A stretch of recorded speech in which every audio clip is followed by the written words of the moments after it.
the winter of 1879, when authorities finally opened the graves behind St. Stephen's Church in Millbrook, Pennsylvania, they made a chilling discovery, a mystery that had haunted the coal country for generations. Of the 157 coffins buried over the course of 12 years, not one contained human remains. Instead, each contained meticulously arranged stones, each weighing the corresponding weight of the deceased. Church records showed that insurance payments had totaled more than $300,000, a huge sum for the time. So what really happened to the 157 people who were said to have died peacefully in their sleep? The truth that emerged was not only shocking, but revealed a sinister conspiracy, a web of deceit that stretched from the pulpit to the darkest hearts of Pennsylvania. Tonight, for the first time, we're going to uncover the full truth about Reverend Marcus Thompson and the conspiracy that turned a house of God into a black market for human trafficking. But before we continue the story of Reverend Thompson and the mysterious graves behind St. Stephen's Church, I have a question for you. Our channel isn't for everyone, only for those brave enough to confront the darkest corners of American history. If you're ready to uncover stories that others avoid, events that make you question what really happened in the shadows of our past, subscribe and turn on notifications. And I'm curious, which state are you hearing this story from? Leave a comment below. Now let's explore the dark truth that has been hidden for more than a century in Pennsylvania's coal country. The story of St. Stephen's Church begins where faith and despair meet in the most tragic way. Millbrook, Pennsylvania in 1867 was a small town built on coal dust and shattered dreams. Nestled in the valley of Schuylkill County, it was home to nearly 3,000 people, mostly Welsh and Irish immigrants who had come to America in hopes of making a fortune in the booming coal industry. The heart of the town beat to the rhythm of the coal mines, the dawn whistle that called men down to the dark shafts, the evening bell that brought them home, and too often the funeral bells that told the dead from mine, collapses, explosions, or the black lung disease that plagued them. St. Stephen's Episcopal Church. Stephen's was located on Elm Street, a simple brick structure with a modest wooden bell tower in stark contrast to the grand Catholic church across town. The church served a Protestant community, mostly English and Germans, who had arrived earlier than other waves of immigrants. Unlike the Catholic community, which had strong support networks, Protestants here often had no place to turn when disaster struck. When the breadwinner died, Protestant widows were often left alone without significant support from their church or community. It was this isolation that would provide fertile ground for the tragedy that was about to unfold. The Reverend Marcus Thompson arrived at Millbrook in early 1867, a tall, white-haired man with pale blue eyes and a voice that could comfort the heartbroken or ignite the faith. He had the perfect credentials, ordained in Philadelphia, served in Harrisburg and Allentown, and had letters of recommendation from respected Episcopal bishops. His wife, Catherine, was a gracious woman, quick to organize social events for the church and care for the sick with the devotion of a true Methodist. Reverend Thompson's arrival came at the perfect time. His predecessor, Reverend William Hayes, had died suddenly of a heart attack, leaving the congregation stranded amid the highest death toll in mining history. In his first 6 months, Thompson conducted 14 funerals, more than double the number Hayes had presided over in the previous 2 years. But Thompson brought more than spiritual comfort. He introduced something completely new to St. Stephen's, a life insurance program sponsored by the church itself. Dear brothers and sisters, Thompson declared from the pulpit one October morning in 1867, his voice ringing with divine mission. We cannot prevent death, but we can prepare so that our loved ones will not suffer when it comes. In the winter of 1879, when authorities finally opened the graves behind St. Stephen's Church in Millbrook, Pennsylvania, they uncovered something so chilling it would haunt the coal region for generations to come. Of the 157 coffins buried over a 12-year period, not one contained a human body. Instead, each coffin held carefully arranged stones, meticulously weighted to match the supposed deceased. Meanwhile, church records showed life insurance payouts totaling over $300,000, an astronomical sum for that era. So, what became of those 157 souls who were said to have died peacefully in their beds? The truth would turn out to be far more sinister than anyone could have imagined, revealing a web of deception stretching from the pulpit of the church to the darkest corners of human greed. Tonight, for the very first time, we will uncover the complete truth about Reverend Marcus Thompson and the conspiracy that turned a house of God into a marketplace for human lives. But before we continue with the disturbing tale of Reverend Thompson and the missing dead of St. Stephen's Church, I have a question for you. This channel isn't for everyone. It's for those brave enough to stare into the shadows of American history, the parts others are too afraid to talk about. If you're ready to explore stories that will challenge what you think you know, then go ahead and subscribe. Hit that notification bell, and most importantly, let us know where you're listening from. What state are you in? Drop it in the comments below. Now let's dive into what really happened in the coal fields of Pennsylvania over a century ago. The story of St. Stephen's Church begins in a place where desperation and faith collided in the most tragic way imaginable. In 1867, Millbrook, Pennsylvania, was a town built on coal dust and broken promises.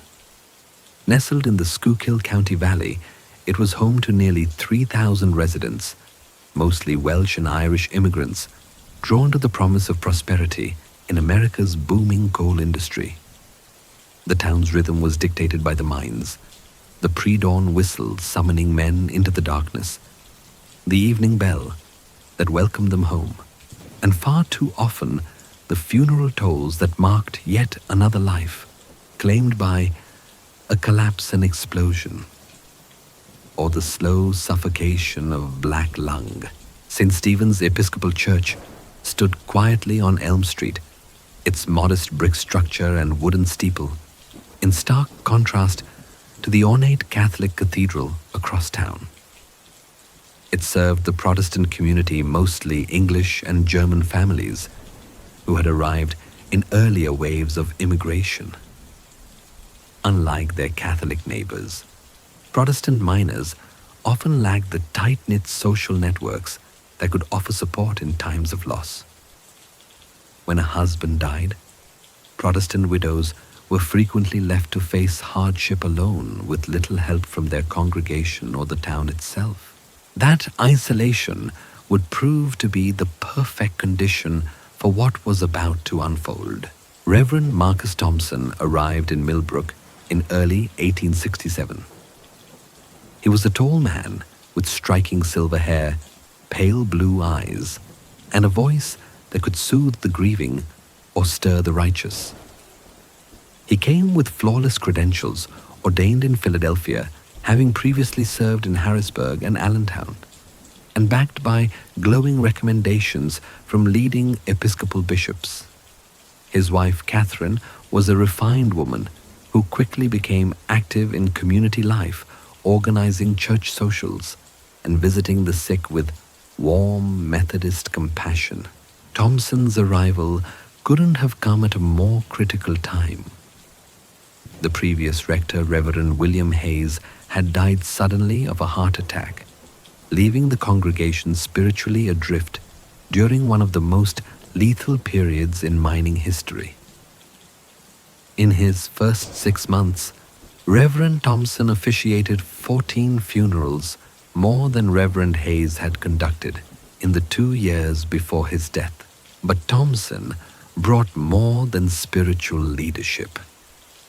He introduced something entirely new to St. Stephen's, something he claimed was divinely inspired. A church-sponsored life insurance program. My dear brothers and sisters, Thompson declared one crisp October morning in 1867, his voice echoing through the church, laced with divine authority. We cannot prevent death, but we can prepare for it. We can ensure that no widow goes hungry, that no child is left without a future when fate knocks at our door. The conspiracy was staggering in its scope and precision. Reverend Thompson provided both the spiritual authority and the bureaucratic infrastructure. He built trust within the community and personally handled all insurance paperwork. Dr. Emil Wittmann, the town physician, identified vulnerable individuals and issued fraudulent death certificates carefully crafted to pass any standard review.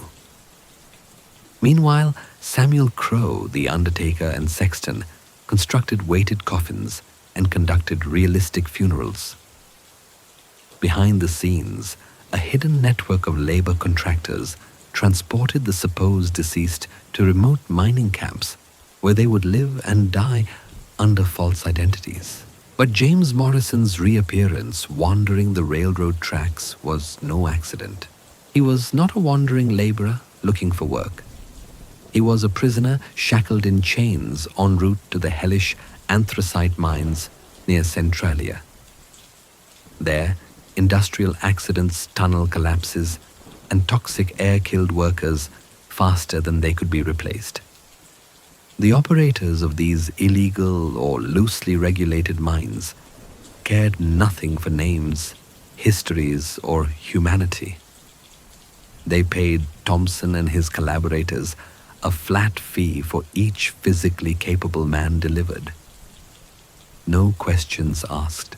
The men themselves were given nothing, not pay, not freedom, not hope, just basic sustenance and a place to sleep.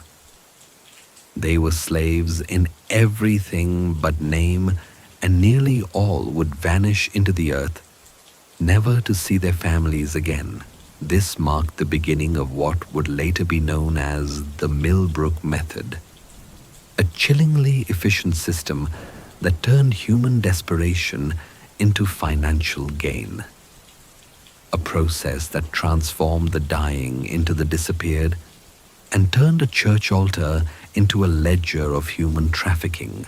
Thompson's early success with James Morrison became the blueprint for what followed. What began as a one-time arrangement with a dying miner quickly evolved into a highly organized scheme that exploited the entire community. Thompson's brilliance lay not in cruelty, but in his psychological insight. He never targeted the healthy or hopeful. He focused on those already weakened by fate men, facing terminal illness families, drowning and debt-injured workers with no means to survive. To these people, Thompson appeared as a savior. He offered them an impossible choice, dressed as mercy early insurance payouts in exchange for a temporary sacrifice that was in truth a one-way journey into enslavement. Dr. Whitman became the perfect gatekeeper. His medical practice gave him access to the most intimate details of every family's life who was sick, who was financially ruined, who could no longer work. Under the pretense of community wellness, he began requiring routine health checks for all church members enrolled in the insurance program. What he presented as preventive care was actually a screening tool for victims. Prevention is the foundation of health, Whitman would declare at church seminars.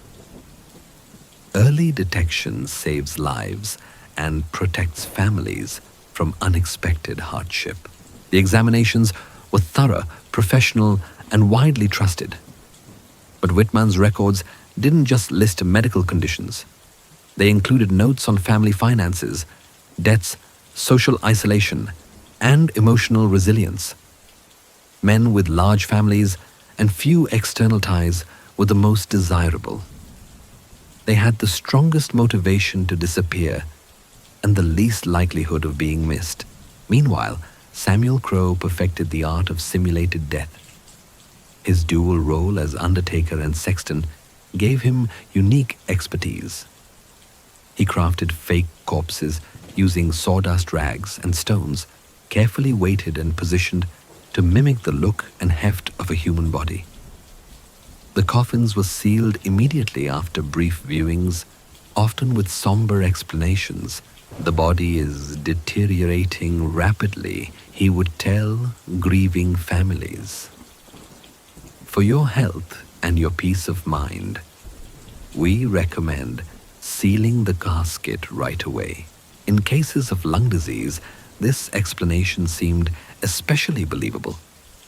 The funeral services were lavish emotional spectacles designed to drown any lingering doubts.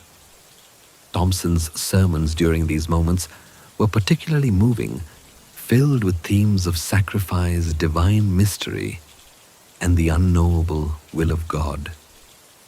Mourners left the church grieving, but comforted, and most importantly, unsuspecting.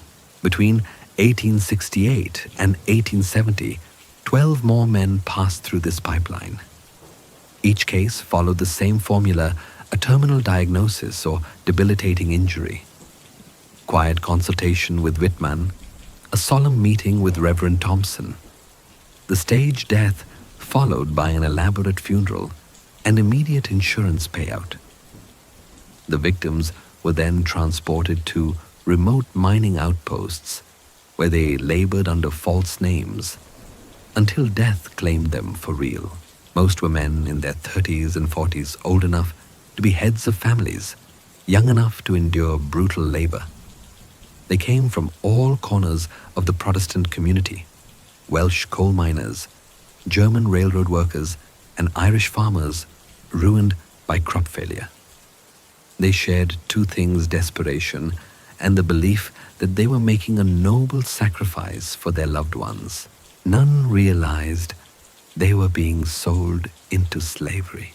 The operations that bought these men were tucked deep in the wild corners of western Pennsylvania, where labor demand was high and oversight was non-existent. These weren't legitimate companies with safety standards. They were dangerous underground enterprises mining coal from unstable seams that reputable firms had long deemed too hazardous. Conditions were barbaric.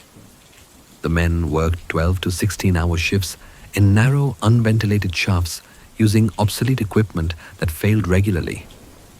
They slept in overcrowded barracks and ate meager spoiled food. Medical care was non-existent. Death was routine and expected. When one worker fell, another was waiting, delivered through Thompson's silent network. Those who survived more than a few months were shadows of themselves, broken in body, hollow in spirit. Isolated, overworked, and malnourished, they lost not just their health, but their identities. Even if they escaped, they faced a cruel dilemma. Returning would mean confessing the lie and exposing their families to legal trouble and social ruin after accepting insurance money based on their fake deaths. It was a psychological prison, perhaps even more brutal than the physical one. The men became co-conspirators in their own enslavement, trapped in silence to protect the very people they'd been sold to save. By 1870, Thompson's network had produced over $6,500 in insurance payouts, equivalent to a fortune in today's terms. More than money, it earned him a reputation as a pillar of the community. Church memberships soared, drawn by his innovative programs, his pastoral care, and what seemed to be a genuine concern for his congregation's well-being. Thompson's response revealed just how profoundly his moral compass had shifted over the past 4 years. "Cornelius, you're thinking too narrowly," he said, his voice steady with the same pastoral authority he used from the pulpit. "These men will labor productively for years, strengthening our nation's industry while securing their families' futures. Instead of wasting away in these exhausted mines, choking on coal dust, they'll be building America's future in new territories. This isn't cruelty, it's opportunity." By now, the Reverend had become fluent in the language of moral inversion, reframing slavery as salvation and the destruction of families as their preservation. His ability to twist the unconscionable into something righteous had evolved from mere rationalization into a form of delusion, or worse, conscious manipulation cloaked in sanctimony. Samuel Crowe required no such justification. The undertaker had profited handsomely from the scheme and found a dark satisfaction in refining the machinery of deception. He began suggesting more sophisticated variations to minimize suspicion. "We need to diversify," Crowe proposed. "Too many deaths from similar causes will raise questions. I can arrange for mining accidents, house fires, even drownings. Each requires a different setup, but all are just as effective." The first family processed under this expanded system were the Hendersons, Robert, his wife Sarah, and the 2 teenage sons, Michael and James. Robert, a skilled carpenter, had been struggling to find steady work as mining slowed in the region. That's when Thompson approached him with a lucrative offer work, constructing mining infrastructure in Colorado with an immediate advance payment to support his family's relocation. To Robert, it felt like an answered prayer. The proposal was generous and appeared entirely legitimate. He would travel ahead, secure housing and employment, and Sarah and the boys would join him a few months later. Thompson even helped him purchase a substantial life insurance policy, supposedly convertible to family coverage once they were settled. What actually happened was that 2 weeks after his departure, Robert was declared dead in a tunnel collapse. Sarah received a $1,000 insurance payout and a detailed report describing his tragic end. She was told the body had been too badly damaged to return, but he had received a proper Christian burial from local authorities. 3 months later, Sarah and the boys were approached with a familiar offer. Thompson explained that before his death, Robert had made arrangements for his family to join him. The insurance money would cover travel expenses, and profitable work awaited them upon arrival. Still grieving but trusting the minister who had guided her through loss, Sarah agreed. She and her sons were given train tickets to what she believed was Colorado. Instead, they were transported to a mining outpost in remote West Virginia, where they joined Robert. not in freedom but in a labor camp that resembled a prison more than a settlement. The Henderson case became the blueprint for family processing, a new method that maximized both labor and profit while eliminating any loose ends or potential whistleblowers.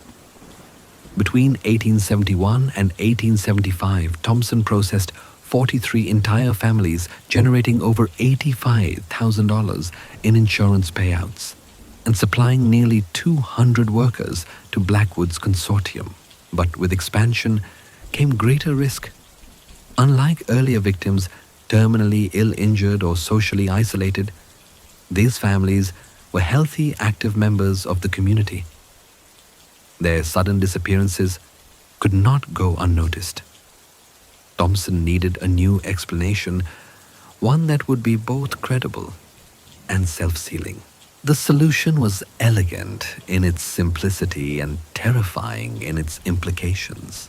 He began preaching about religious revival movements in the Western Territories, frontier communities of devout Christians seeking to build God's kingdom from the ground up. Families who joined such efforts were said to sever ties with the past as a sign of full spiritual commitment. "The Lord is calling His people to new lands," Thompson announced from the pulpit. Just as He called Abraham from Moses from Egypt and the disciples from their nets, some among us have heard this sacred call. They go not in sorrow, but in faith, to establish His kingdom in the wilderness. This narrative gave perfect cover for the missing families. When the Hendersons and others disappeared, the community simply believed they had joined religious colonies out west.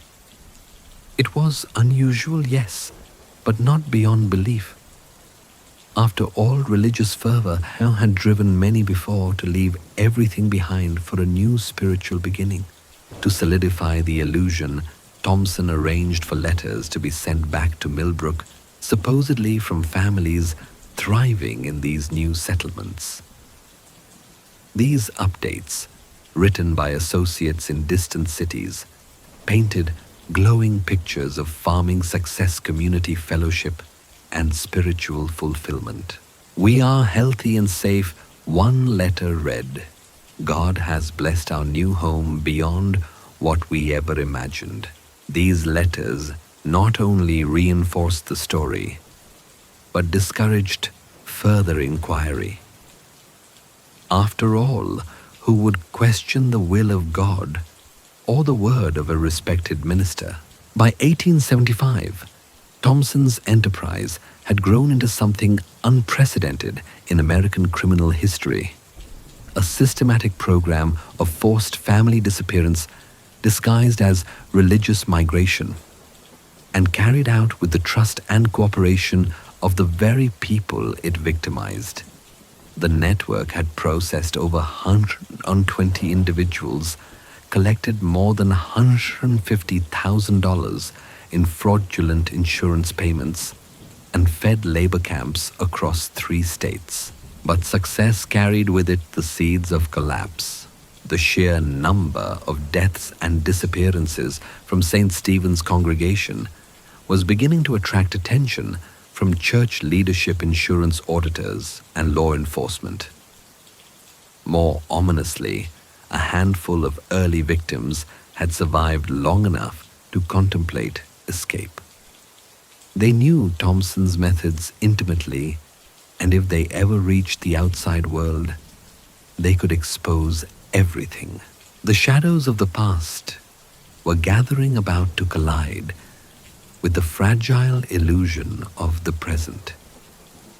And when they did, they would unearth secrets buried deeper than the empty coffins at St. Stephen's Cemetery. Just when we thought we'd uncovered the full horror of Reverend Thompson's scheme, we find it ran far deeper and cut far darker than anyone had imagined. But Rebecca Morrison was also one of the few people in Millbrook who regularly read newspapers from outside the region.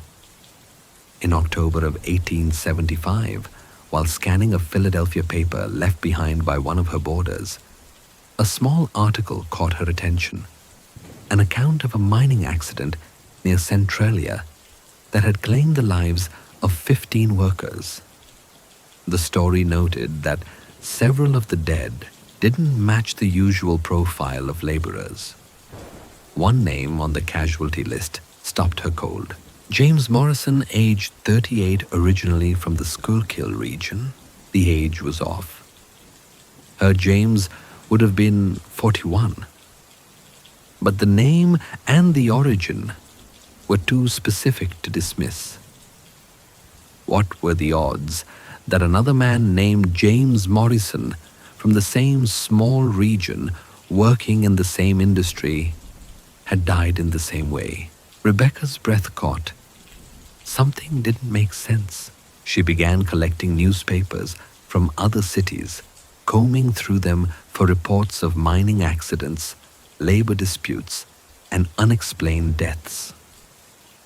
Over the next few months, a pattern began to emerge, a pattern that chilled her to the bone.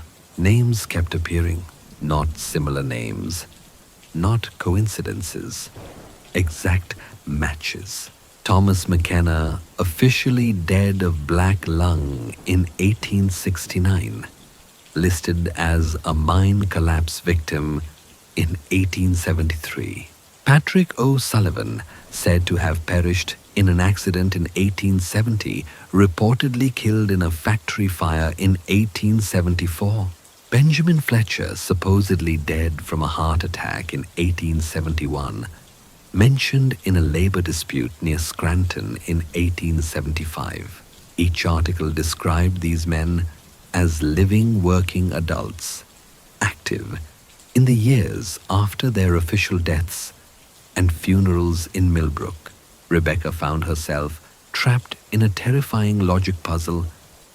Either multiple men with the same names, backgrounds, and professions had died years later in unrelated cities, or the men who had been mourned, eulogized, and buried in Millbrook had, in fact, been alive, perhaps coerced, or worse, trafficked.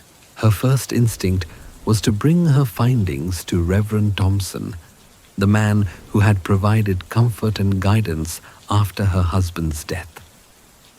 But something stopped her, a flicker of memory, a moment too smooth. The way Thompson had immediately shut down conversations when townsfolk claimed to have seen their deceased relatives in nearby towns. So she decided to investigate alone. Using her boarding house as a base, Rebecca began corresponding discreetly with newspapers, coroners, and mining authorities in areas where former Millbrook residents had allegedly perished. She posed as a grieving widow, expressing concern over the string of tragedies impacting men from her community. Her letters were careful, unobtrusive, just enough to draw out records, death certificates, or employment logs. What she found shattered every assumption she had about death, burial, and the sanctity of community trust. According to employment records, James Morrison had been working for the Centralia Deep Coal Company from March 1868 until his death in October 1875, a span that began just 2 months after his funeral in Millbrook. He'd been recruited from eastern Pennsylvania, lived in company housing, received regular pay, and was buried in the company cemetery after a fatal tunnel collapse. The same pattern repeated with the other names. Men thought to be dead had been working, living, earning wages, and even socializing under their real identities. They were not fugitives. They weren't hiding. They were functioning laborers, acknowledged by their employers and co-workers as ordinary men, not phantoms or aliases, but living beings, presumed long buried back in Millbrook. There was only one possible conclusion. Either death itself had somehow become unreliable, or the graves in St. Stephen's held nothing but empty boxes. The coffins in St. Stephen's Cemetery weren't graves at all. That night in November 1875, Rebecca Morrison made a decision that would bring the entire conspiracy to light or cost her everything. Under the cover of darkness, she enlisted her brother-in-law, Daniel Walsh, and two trusted neighbors. Their target was her husband's grave, James Morrison, chosen not only because Rebecca had the right to know the truth, but because the plot was isolated in the newer, less trafficked section of the cemetery. By lamplight, the four worked in silence, the chill of the earth matching the dread in their hearts. They expected bones, a body, something that would confirm or deny the horrors Rebecca feared. What they found instead was worse. A coffin filled with stones and sawdust, carefully packed to mimic the weight and shape of a corpse. It was confirmation, not of death, but of fraud. Of a cover-up more intricate and terrifying than any of them had dared imagine. But now they faced a new dilemma. They possessed evidence of a crime obtained through illegal means. Grave tampering was a felony, and their findings, if reported improperly, could make them the criminals in the eyes of the law. And who could they trust? Reverend Thompson, unthinkable. Dr. Whitman had signed the death certificates. Samuel Crowe had handled the bodies. Could the police be trusted? Were insurance agents involved? The rot might go deeper than they knew. So, Rebecca made a fateful decision. Document everything before speaking a word to any authority. Over the next few weeks, she and her small team secretly exhumed 6 more graves, each one, like her husband's, filled with stones, sawdust, and lies. Meanwhile, Reverend Thompson was growing uneasy. The expansion into family processing had created complications. Too many moving parts, too many people with dangerous knowledge. Some of the families they'd processed had relatives in other towns, people who were asking questions about their sudden departures and eerie silence. More alarming still word had reached him from Blackwood's consortium. The camps were unstable. Some of the original victims had survived longer than anticipated and had begun to organize resistance.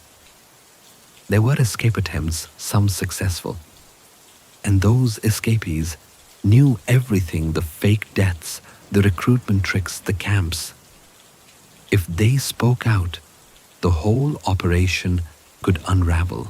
Thompson began quietly preparing for what he called operational conclusion, a euphemism for the erasure of evidence and witnesses.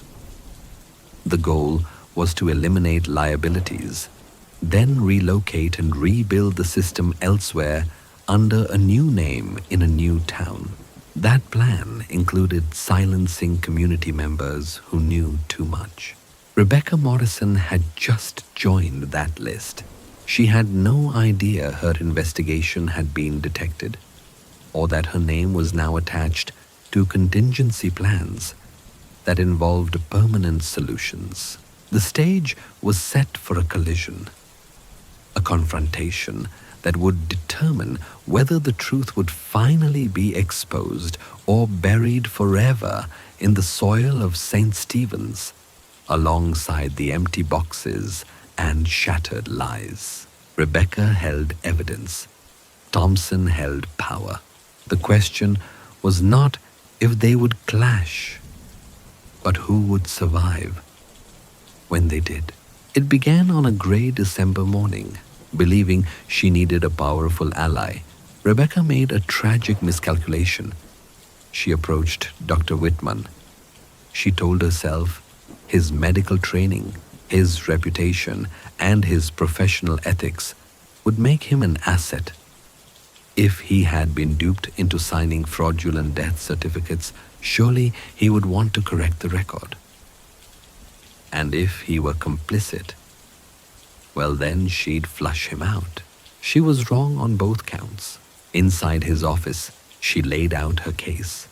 The photos of the empty graves, the names of the dead men working in distant mines, the documentation she'd gathered over months.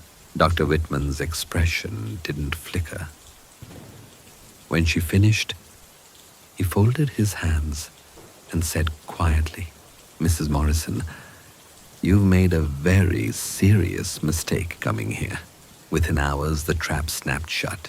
Thompson arrived at the clinic flanked by Samuel Crowe and two unfamiliar men, broad-shouldered, grim-faced, and unmistakably not from Millbrook. Rebecca's breath caught when Thompson entered. There was no sermon in his tone now. "Rebecca," he said coldly, "you've uncovered something that puts not just you, but our entire community at risk. What we've done here serves a purpose higher than you understand. The men you grieve for, they've contributed to progress, industry. The families they left behind were spared poverty. What looks like deception to you is actually divine providence working through the hands of men." He looked at her with something like pity or maybe disdain. "You think you're exposing evil. But what you're really doing is tearing down something greater than yourself, than all of us."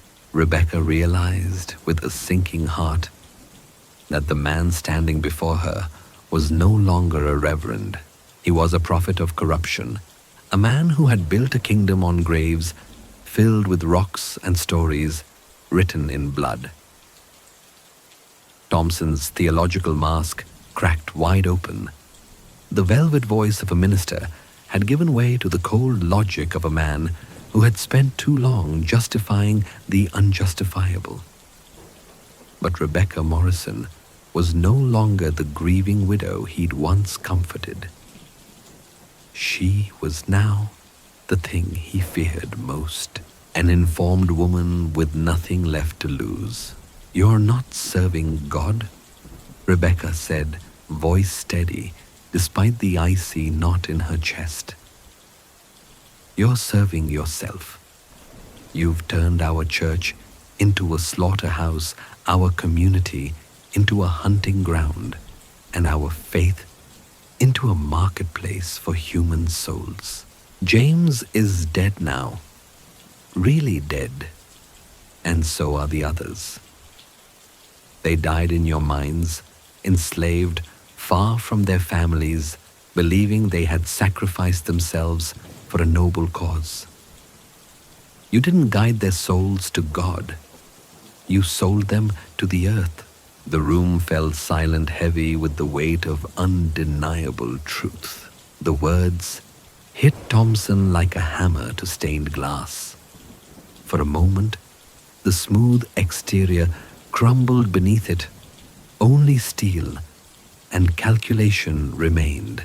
"What you call murder?" "Mrs. Morrison," he replied, "Tone-Clipped and Clinical has provided security for dozens of families and productive labor for expanding industries. Those men would have died anyway from black lung, from shaft collapses, from poverty. We redirected those deaths toward a purpose. You call it evil. I call it efficiency." Then Whitman stepped forward, his leather medical bag in hand. "Rebecca," he said softly, as though soothing a child, "you're clearly distraught. What you believe you found there are rational explanations. You've committed a serious crime, grave tampering, emotional delusions. I'm going to give you something to help you rest, and then we'll know Dr. Whitman." Rebecca took a step back toward the door. "If you come any closer with that bag, You'll be committing assault in front of witnesses.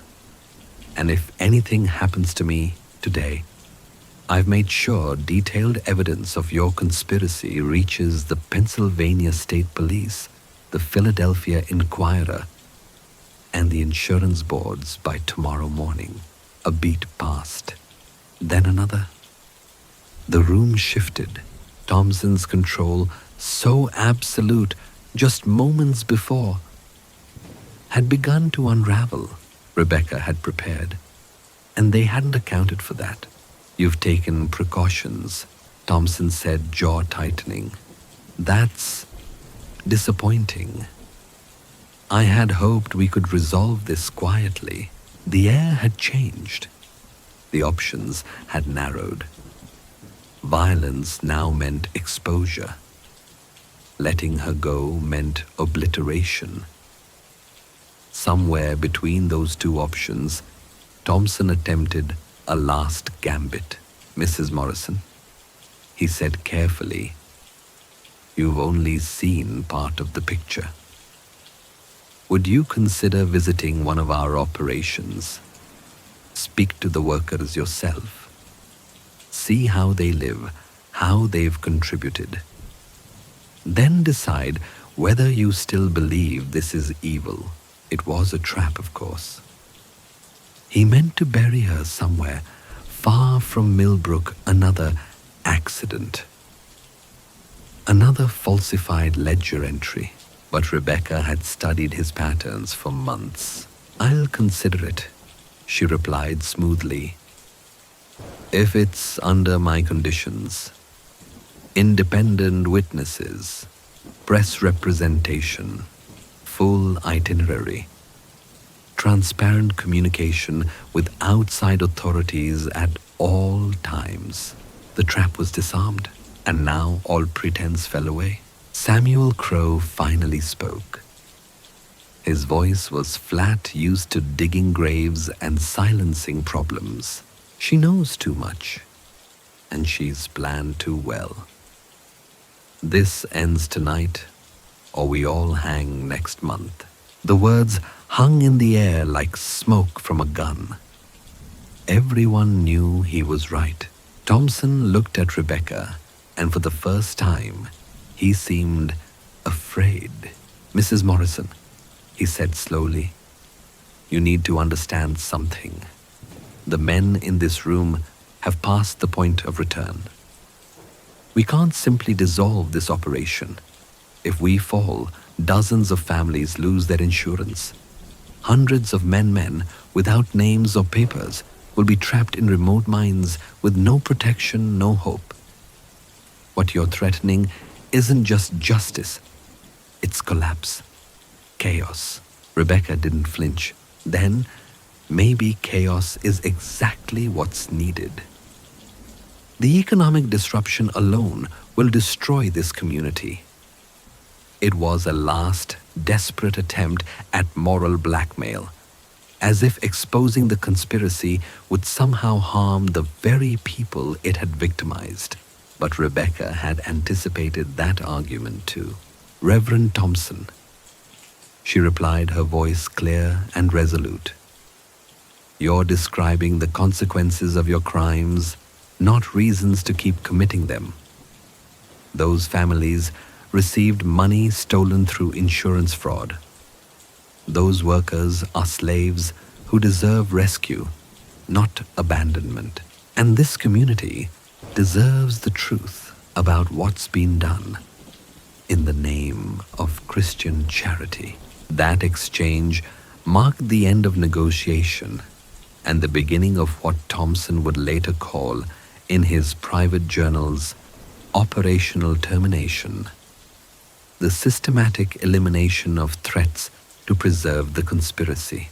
But Rebecca Morrison had made one final preparation, one Thompson could never have foreseen.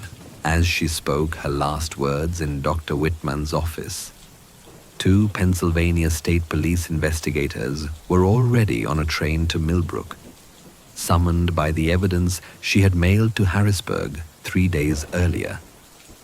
They would arrive that evening, armed with warrants and accompanied by federal marshals who had been quietly investigating reports of forced labor in Pennsylvania's remote mining districts. Then came the sound of horses and carriages outside the noise that would mark the beginning of the largest criminal investigation in Pennsylvania's history, and the end of Reverend Marcus Thompson's reign over St. Stephen's Church. What followed would expose not just the vast scope of the conspiracy, but the horror behind its religious facade.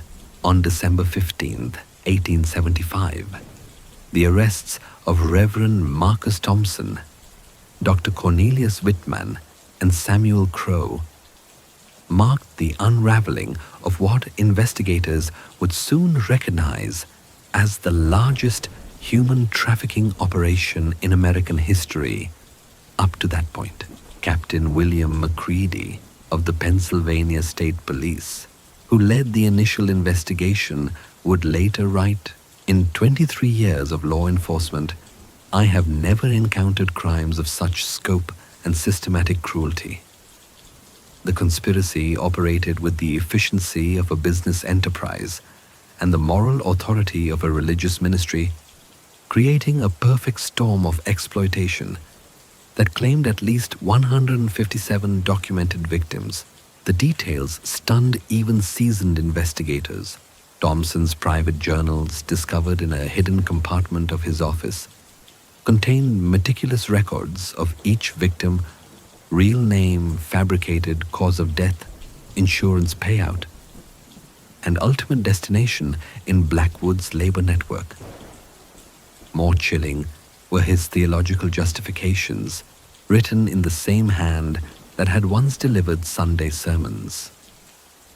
Thompson saw himself as conducting a divine selection, choosing whose deaths could serve a greater purpose. Dr. Whitman's patient records documented not only medical conditions, but family finances, social ties, and psychological vulnerabilities. Marginal notes in his handwriting assessed insurance value and forced labor potential. Samuel Crowe's workshop yielded perhaps the most horrifying evidence instructions for constructing fake corpses using sawdust rags and stones, tools for sealing coffins, and correspondence with suppliers of specialized mortuary equipment, all used to create convincing funerals for men still very much alive. Blackwood's mines revealed even darker truths. Coordination between law enforcement agencies across Pennsylvania, West Virginia, and Ohio uncovered a network of quasi-legal and illegal mining operations operating under conditions that resembled antebellum slavery. Workers lived in overcrowded barracks, received bare subsistence, and labored 12 to 16 hours a day. Many were in debilitating physical and mental states. Most horrifying of all, many of Thompson's dead victims were still alive when rescue teams arrived. Operations across 14 mining sites freed 87 survivors. Many required months of medical care before they could even begin to testify. Their stories revealed a system of psychological torture. They were told their families had moved on, believing them dead. They were threatened with fraud charges if they attempted to return home. Isolation and manipulation prevented escape or even the formation of friendships. Among those rescued was James Morrison, Rebecca's husband, Thompson's first victim. He had been in forced labor for 7 years and 11 months. His reunion with Rebecca became one of the most widely reported and emotionally powerful moments of the entire investigation, a symbol of survival justice and the endurance of love. The legal aftermath was unprecedented. Thompson Whitman Crowe and 37 additional associates faced charges including insurance fraud, kidnapping, involuntary servitude, conspiracy to commit murder. More than 200 witnesses testified. Thousands of documents were examined. Thompson's defense claimed he genuinely believed he was helping families and had no knowledge of mind conditions. This collapsed under the weight of his own journals, which showed full awareness and spiritual rationalization of the atrocities. One damning journal entry dated 1874 read, "The Lord works in mysterious ways, transforming what appears to be suffering into divine purpose. These men sacrifice their earthly comfort so that their families may prosper and industry may advance. Their temporary hardship serves eternal purposes they cannot comprehend, but must trust in faith."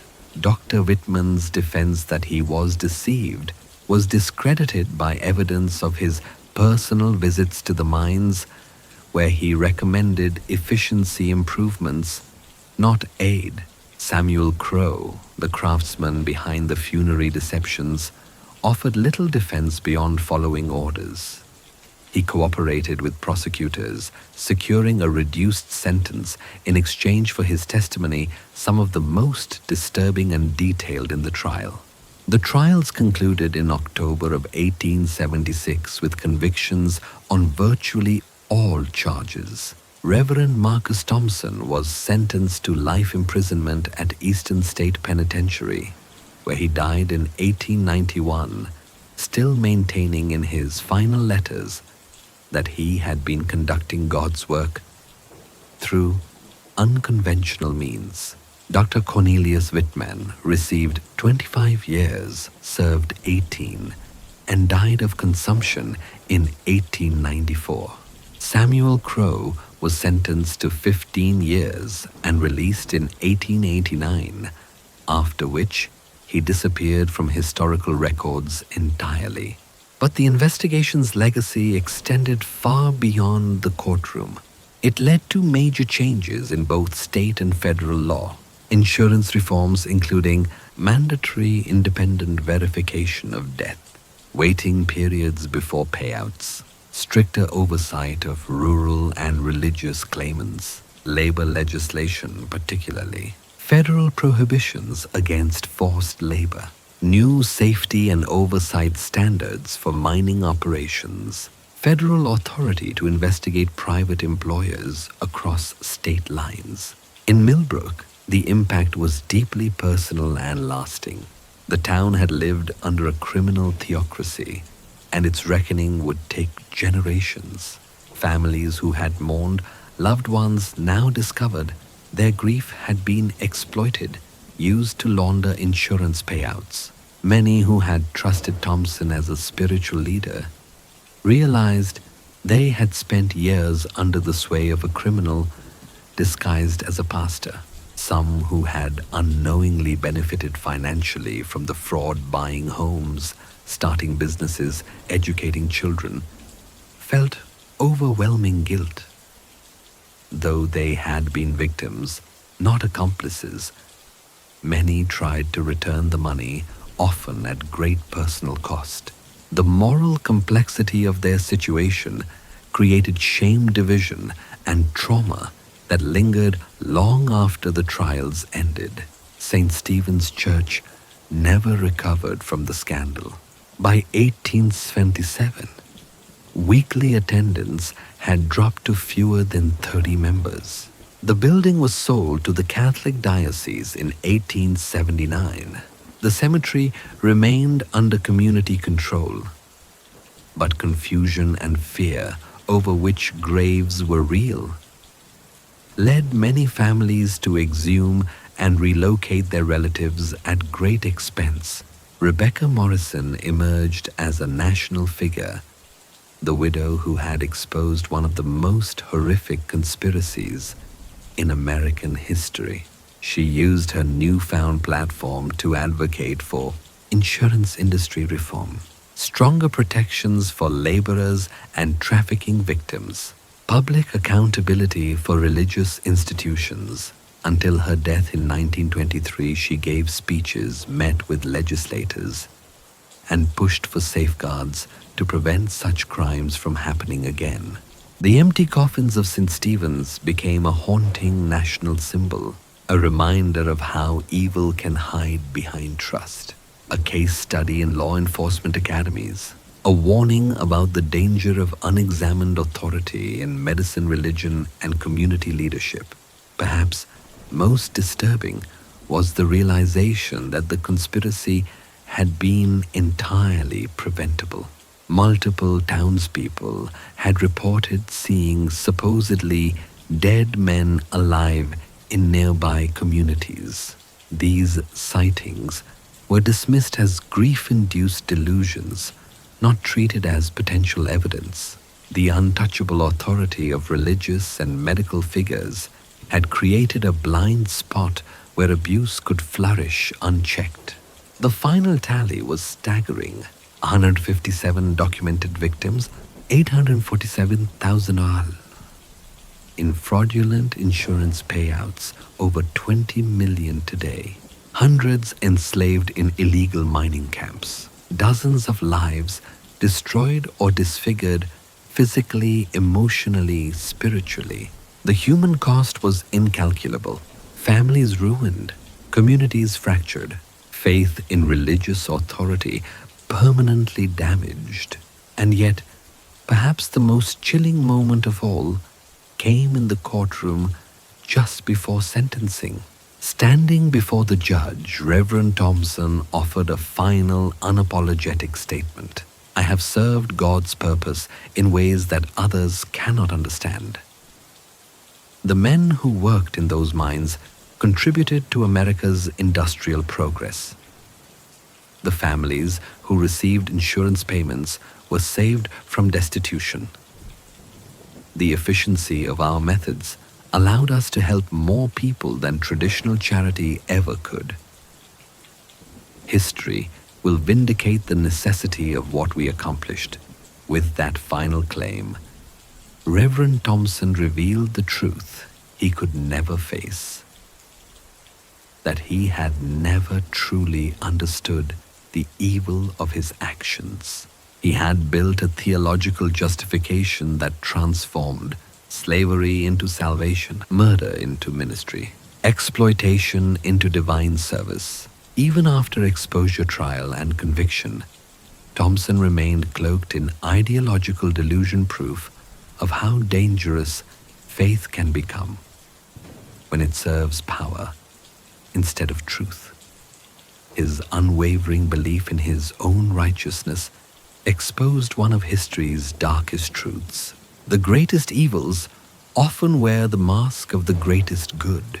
The story of St. Stephen's Church and its empty coffins remains a permanent warning that authority without accountability breeds corruption, that trust once blind can become deadly, and that one person's courage, armed with reason, truth, and persistence can prevent the continuation of atrocities.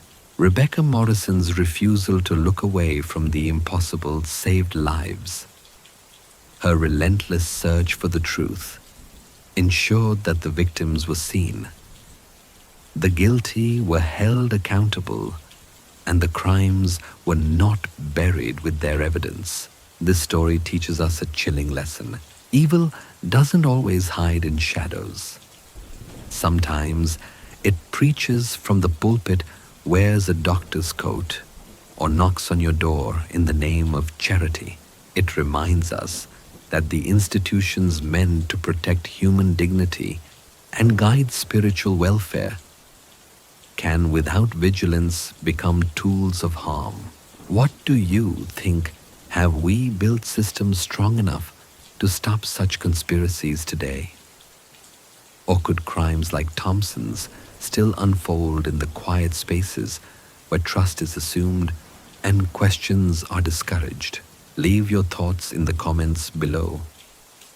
If this story struck a nerve, share it with someone who values truth even when it hurts.